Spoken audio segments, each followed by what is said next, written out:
लाते हुए लकड़ी के सभी खंभे उखाड़ दिए।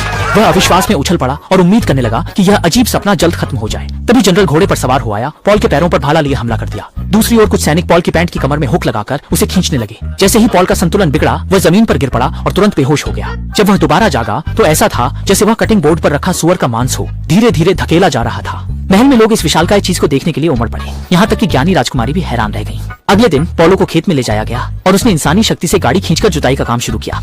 तभी महल पर हथियारों ने हमला कर दिया। जनरल ने स्थिति को बिगड़ते देख तुरंत दिशा बदल दी और पॉलो को महल बचाने के लिए वापस ले गया। इस तरह पॉलो ने जिद भरी चाल से कदम बढ़ाए की गति से जल्दी से महल वापस आया। जनरल ने पॉल को तुरंत नीचे लेटने का आदेश दिया और खुद नीचे कूद गया। ये सोचकर कि वह अकेले ही राजकुमारी को बचाएगा, उसने स्पष्ट आदेश दिया कि कोई भी हस्तक्षेप न करे। लेकिन यह जानते हुए कि जनरल फिर से बड़ा चढ़ाकर बोल रहा है, काल ने तुरंत पॉल की बेड़ियां खोल दी और उसे प्रार्थना की कि वह राजकुमारी को बचाए। ठीक इसी संकट की घड़ी में सबसे पहले पॉल पहुंचा। उसने 2 हथियारों को उठाया और उन्हें आसानी से घुमाकर फेंक दिया। तालाब में प्रवेश करते ही राजकुमारी को हाथों में उठा लिया गया और आसानी से बचा लिया गया। जब वीर जवान पहुंचा तब तक लड़ाई समाप्त हो चुकी थी। राजकुमारी ने पॉल की जान बचाने के आभार को कई गुना बढ़कर व्यक्त किया।